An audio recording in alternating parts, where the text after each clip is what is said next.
Ini orang-orang yang suka keluar-keluar nanyain saya siapa elu ketika saya mempertanyakan Kapolri dan mempertanyakan pihak kepolisian untuk bisa meng-up si S dan O untuk segera diperiksa, bapak-bapak penyidik untuk bisa mengangkat S dan O, memanggil S dan O untuk diperiksa sebagai saksi dulu. Entahkah nanti ada tingkatan status berubah menjadi TSK, serahkan kepada penyidik, tapi setidaknya diperiksa dulu.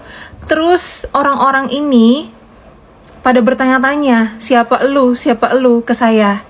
Gini loh, ibu-ibu, oma-oma yang rempong banget nanyain saya siapa. Kalian nggak tahu ya, kalau Polri sekarang punya tagline baru. Di setiap kantor polisi sudah ada yang namanya Polri untuk masyarakat. Saya netizen, saya masyarakat biasa. Saya nggak punya apa-apa memang.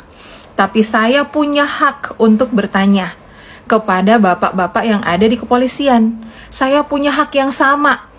Oh, apakah menurut kalian orang yang bisa bertanya-tanya kayak gitu atau meminta atensi daripada Bapak Kapolri itu haruslah orang-orang yang punya dompet tebal?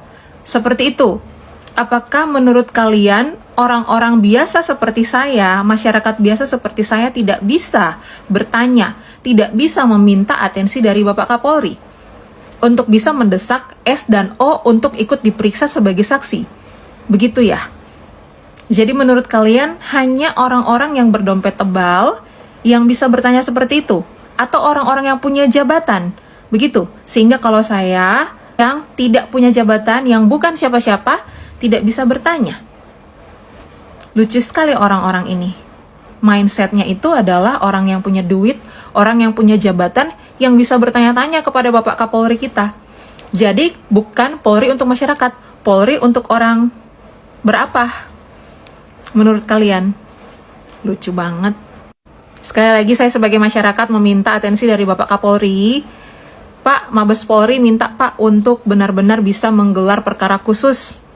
Diangkat dong saksi S dan O, dipanggil dong saksi S dan O, supaya terang benderang kasus ini. Terima kasih Pak. Kalau masih aja nih orang-orang ini ya, ibu-ibu ini, oma-oma ini masih bertanya-tanya siapa elu ketika saya mempertanyakan tentang kejelasan status S dan O sebagai saksi yang tidak kunjung diperiksa. Ini jelas kalian itu punya kesesatan berpikir dan sedang menggaung-gaungkan pembodohan publik kepada masyarakat. Karena menurut kalian Polri itu bukan untuk masyarakat, tapi untuk golongan-golongan tertentu atau yang punya backingan saja. Sesat banget.